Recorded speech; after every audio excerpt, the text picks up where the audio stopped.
I'm Stella now from SEGi University and Colleges.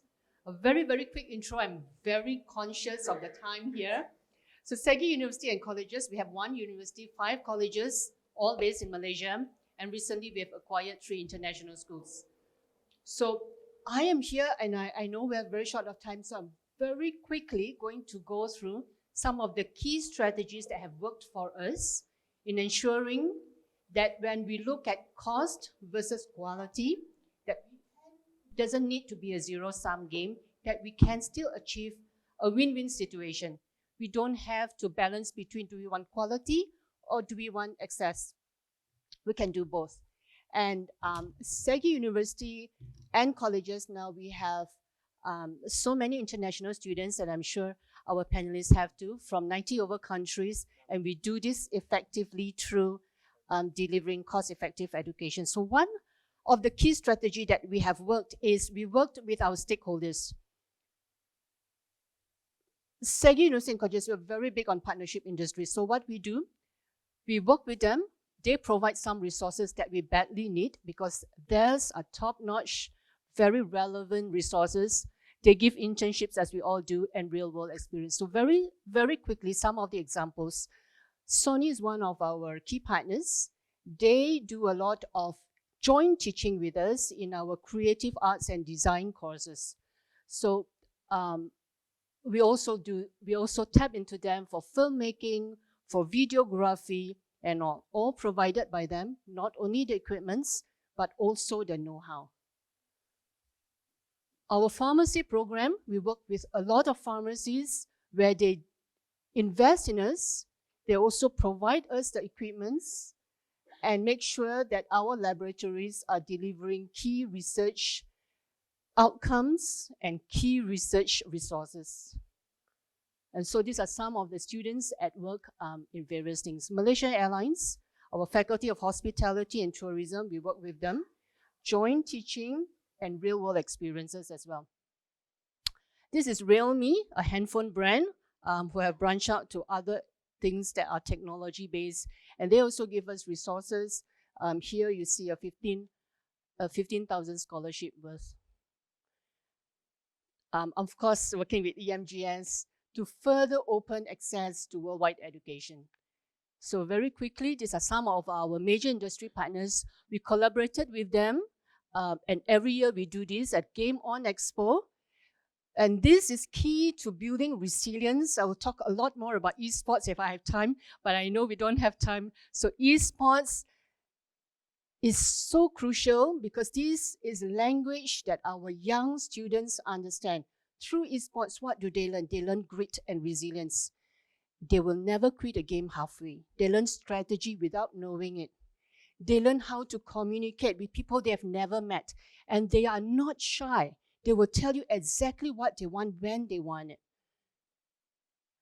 And recently we gathered all our industry experts here, and we are 200 plus of them, and all are with us with the same goal and purpose, where we just want to build and nurture the next generation of leaders.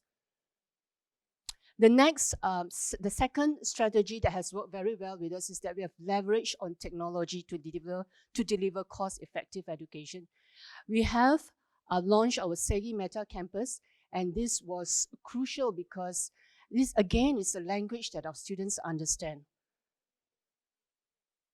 We run our academic certificates, we validate, we verify them on blockchain technology so that nobody can come up with a false certification. We do inter-campus library management system. As I said just now, we have 1 university, 5 colleges, and we leverage on our resources by doing this, pulling everybody together with database applications. We gave free Microsoft access to all our students because our staff, about 1,000 plus of them, will subscribe to it, and so it's given free to all our students. Blackboard, our learning management system. We in addition to all that, we also partner with Udemy, with Google, with Microsoft to give free online courses, if that's not enough, to let students explore what they want to learn. Exams, we do it all online now, but we make use of e-proctoring to make sure that they are still done without any compromise to authenticity. And lastly, because we are probably the only education group in Malaysia to be listed on the stock exchange, and we have been honored with the best performing, highest return on equity over 3 years award. So thank you very much. As a brief introduction to SEGi University and Colleges. Right, the landscape of higher education in Malaysia, since the topic is on Malaysia emerging as international education hub, we have roughly about 130,000 international students in the country. According to some newspaper, we have about 170,000. The other 30,000 is probably from the school, but today I'm going to focus specifically on higher education. And Malaysia has been ranked as number 12 in 2014 as the destination for international students, and number 10 in 2016. So these are the information that you can get it online. Right, in terms of education hub, higher education went back as early as probably 1996 as a Ministry of Higher Education was established in 2004. And we have one specific act, it's called Private Higher Education Institution Act, Act 5555. And we are hosting more than 10 international branch campuses in Malaysia. It started in 2015. There's one hub in Johor Bahru. KL, we have quite a number of international branch campus. There's one Monash. Then we have, let me see, there's one in Kajang, yeah, Nottingham, right. We have 20 public universities. Prior to the pandemic, we had 449 private higher education institutional, but after the pandemic, it has been reduced to 404. And most of the students are from China, Indonesia, Bangladesh, India, and Nigeria. In terms of the students' profile, who are they? Mostly are from China, Bangladesh, Indonesia, and mostly they are doing programs. Those from developing countries, they are doing engineering programs, but more and more now they are looking for programs such as performing arts, communication, and all that. During the pandemic, surprisingly, there's a huge increase in the number of students studying in Malaysia because all the classes were conducted online and there were a lot of adult learners. They registered online and they followed through the classes online. After the pandemic, we saw a reduction, but according to EMGS, there's about 20 to 40,000 applications currently for international students to study in Malaysia. Why do they choose Malaysia? According to UNESCO, this is based on their survey, it's because of the quality, cost, culture, comfort, and language.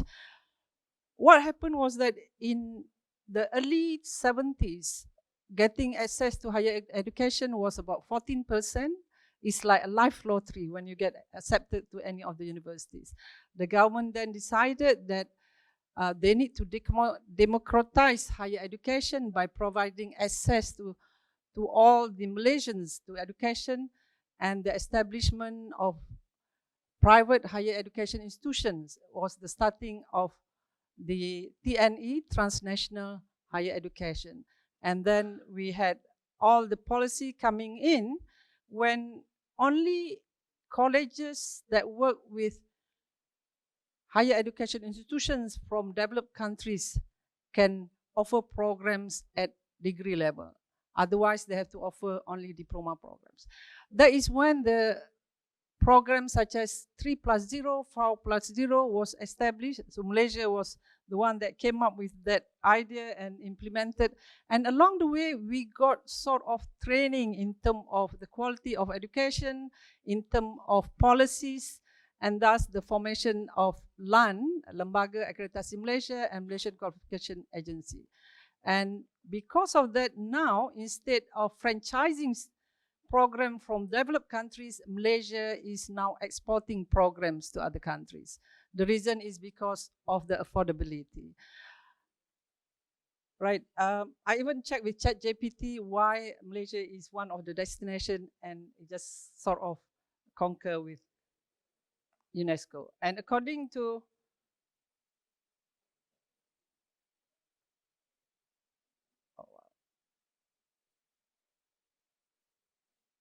EMGS, these are why students are coming to Malaysia. Again, is the quality education. Again, I presume it is the experience of running programs that had been conducted in other countries help most of the lecturers, the universities, colleges to be able to run this program in a better manner, right? From the perspective of the suppliers of higher education, it is more of a structured system that we have. What was mentioned by Prof just now, a consultant from Singapore, redesigning higher education actually had been implemented by Malaysian higher education system, and that is under our Malaysia Higher Education Blueprint. We call it redesigning higher education by introducing new ways of delivery. And we even started on micro-credential, MOOCs, as early as 2017. But the challenge here is the implementation, whether it has been conducted, whether there's been any monitoring on what has been done. It is easy to come up with all this policy, but to get it implemented is one of the challenges, not only in Malaysia, I presume anywhere else. Right, these are some of the policies. Just now, Dr. Inaya shared one of the playbooks introduced by the Ministry of Higher Education and the legislation. Higher education is one of the most highly regulated industry. Even to introduce a new program, we have to apply to MQA. To get the program running, we have to get them to audit. I know some of you are from MQA probably and ex-MQA, but in a way it has done us well because Malaysia is known for the quality of education. These are some of the legislations. Delivering cost-effective and quality education, comparing Malaysian education. For example, UK engineering degree, like I mentioned earlier on, those from developing countries, got a number sending their students to Malaysia for engineering degrees. Franchise program can cost 68,000 here in Malaysia, but in the home country is about 175,000.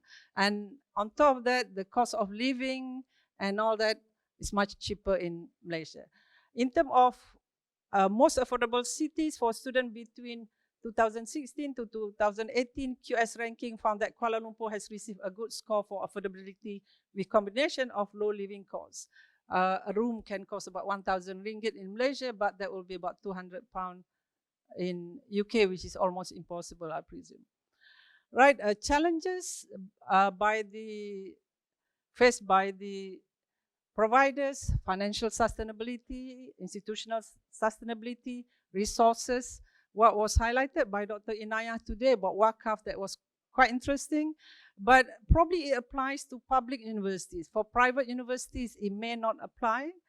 To ensure quality higher education without compromising on the sustainability and also affordability is something that is a holy grail, I would say, something that we know the recipe. No, we know the ingredients, but we don't know the recipe. How much is good enough? We are moving from VUCA to BANI, brittle, anxious, non-linear, incomprehensible. So these are what are being faced by most of us. So I came up with this graph, sustainability against affordability and quality. Ideally, it should be top right, but I don't think there's anybody who can achieve that. Where is the cross line? I must apologize, I don't know the answer as well, but it's something that we need to continue to look at. So this is something that we have to keep on challenging ourselves. A possible way forward, of course, redesigning higher education is one way, but we need to leverage on technology. at the end of the day, it's not the technology, but technology is the enabler. It's about education in preparing students for the life after the campus, collaborations, and of course, redesign higher education. Thank you for your kind attention. Just to introduce our university, right? Can we go back? Yeah. The last slide.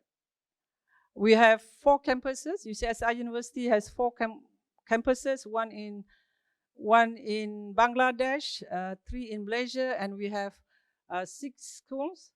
The last slide, please. 6 schools. Mr. Willie here, the CEO of the school, is here as well to answer any question, and we have 1 college. With that, in case there's any question, I'm more than happy to answer. Thank you for your kind attention. Rahman Rahim. Assalamu alaikum. Good afternoon. Terribly late. I'm munching on a sweet because I'm very hungry and a bit anxious because I've got appointments in the afternoon. But I like to firstly thank the organizers, Dr. Ravi Gupta and his wonderful team, Divyangi and Iqbal, for approaching me and persuading me why I should be here today. My name is Zarina, and I'm the Chief Operating Officer of a policy think tank. We look at economic research quite seriously, and I do not have a university to promote, but we're very happy to bring on interns from your institutions. So if you're keen, please do contact me. I'll try and summarize everything in about 5 minutes. Basically, today we were supposed to be looking at Malaysia positioning itself globally, right? As a providing cost-effective education and also quality education. So how do you balance both? I'm just going to start off by saying that I mean, right now we live in the post-pandemic reality. And clearly, the skill sets that we need today are very different from the ones we needed yesterday. So perhaps not if I could borrow a bit of Professor N. Varaprasad's points, I liked his presentation. And it resonates with me that we need to prepare the student. Well, we are not preparing students just strictly for industry. We're not a factory to produce people who can hit the ground running, even though the employers will be super happy. We are trying to build that whole person, the whole being. And this point was raised by Dr. Aziati, and I loved her point as well. I was mentioning it to her earlier during the tea break, that I've met many VCs, and you've got some VCs who are very philosophical, and they're like, we don't like industry telling us what to teach our students. Thank you very much, but no thank you, right? We are in the business of creating a whole entire being. We're not in a business where we're going to produce somebody who can be your employees. So you've got one end of the spectrum, but then you also have students going out who can't get jobs, and they also need to live. So that's a reality, a stark reality of life. So our students need to go out, and they also need to be able, 3 basic skills if you can give that child. I have 2 kids. They both went to government schools. After UPSR, I pulled them out, unfortunately, and thank God we could afford to put them in private schools, and they eventually took that other route. They never took SPM, and they went off, and now they're all overseas. But how about those who can't afford it? That's what worries me. So I'll just say very, very quickly, let me just throw some statistics at all of you. Thanks to the pandemic, and thanks to the fact that schools closed, and thanks to the fact that the online learning experience was horrible for most of them, 30,000 students did not sit for the SPM. That's a number for you to consider. SPM, Dr. N, is equivalent to O levels in Singapore. Okay? So after SPM, what did they do? They went and they found a job in the job force. Why? Because they needed money. Probably most of them came from poor households. Another statistics for you. In 2019, recently, the latest figure from the Household Income Estimates and Incidence of Poverty Report 2020, the households are categorized as absolute poverty is 639,800, almost 700,000. Before this, in 2019, it was 400,000. Imagine the jump, 400,000 to 700,000 within that period. Again, must have been due to the pandemic. So there was a leakage there. They are also now very attracted to be part of e-hailing. They want to be delivery drivers because they can get cash very quickly. They can get 4,000 to 5,000 cash by delivering instead of pursuing their studies.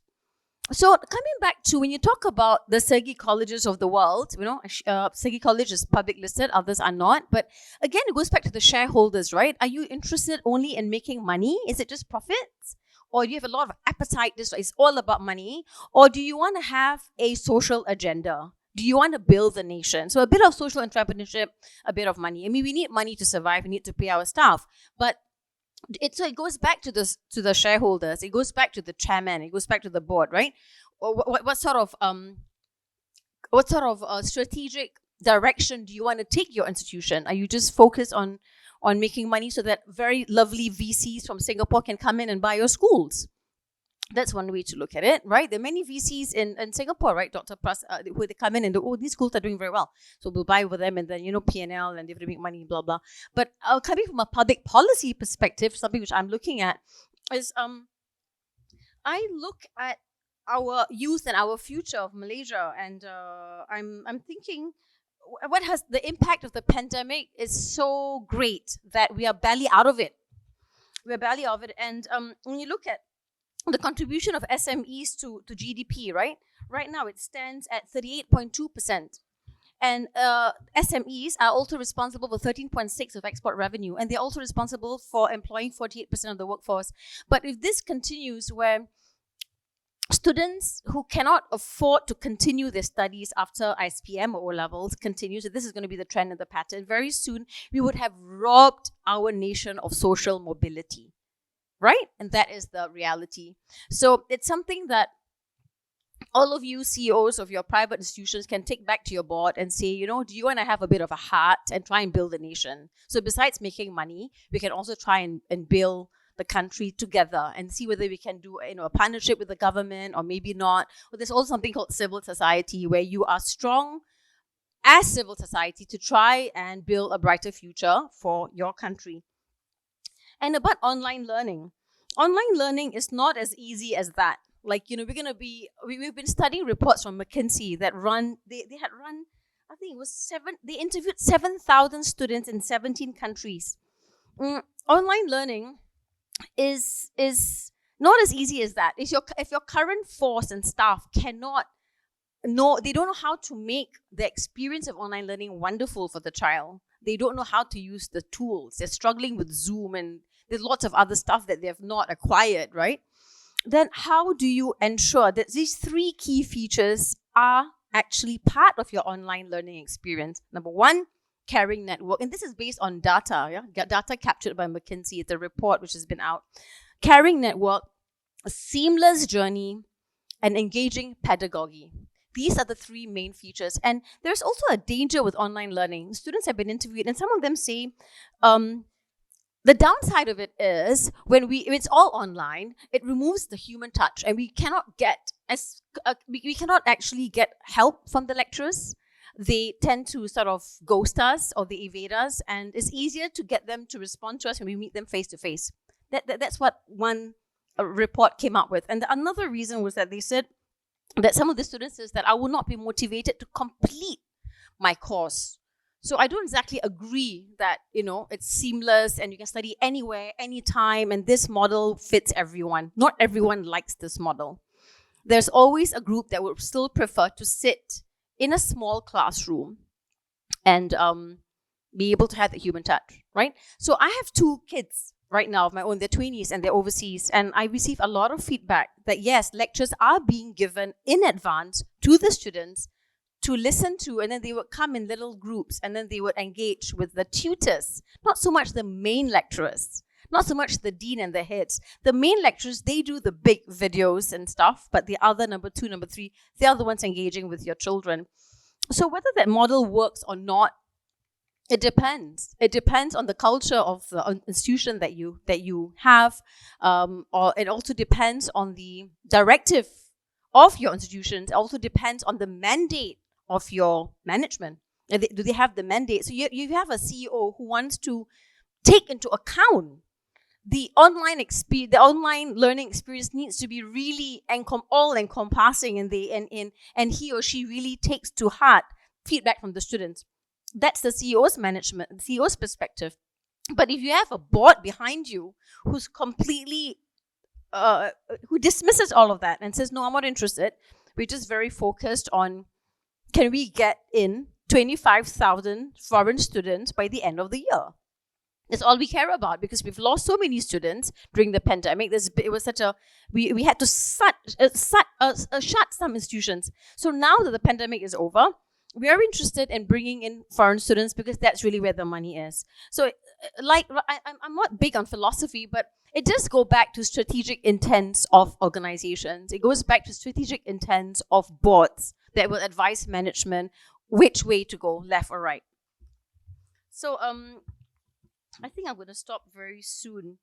But I cannot help but agree that I was once involved in a foresight study. It was actually future study. It was led by UNDP. And we were, the head of the futures chair was hosted by a local university. And the VC then, he was very inspiring, and he told a lot of other VCs in a closed door session, he said, yeah, you're absolutely right. We need to disrupt. He says, all of you are obsolete. You're almost dead. Within 10 years, there's no universities left. That's one. But two, we also find that we've got this issue of change management, right? Of how do you impress upon your lecturers, your head of departments, your dean, the administrators, the staff?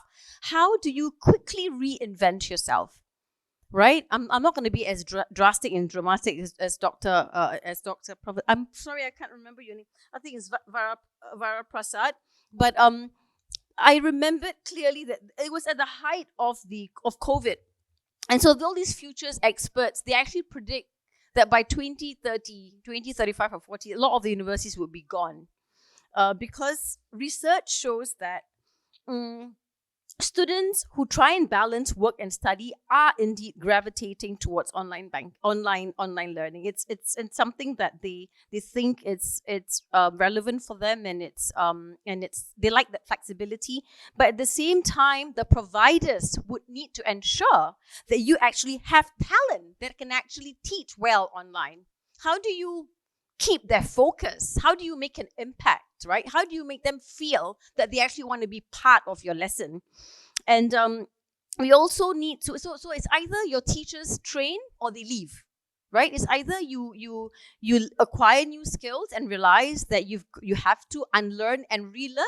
But if you have an attitude where you want things to go back to the way they were, business as usual, then it will be up to the management to remove such people. But I, as a policy person, I'm appealing actually to the private sector to see whether you can take on board a social agenda, which can also make money for you, but at the same time, it shapes the nation. And I completely forgot to mention the Malaysian blueprint. We have wonderful blueprints and many, many, many economic plans. I've lost count, but we're not very good executors. So we are trying to get there. Thank you, everyone.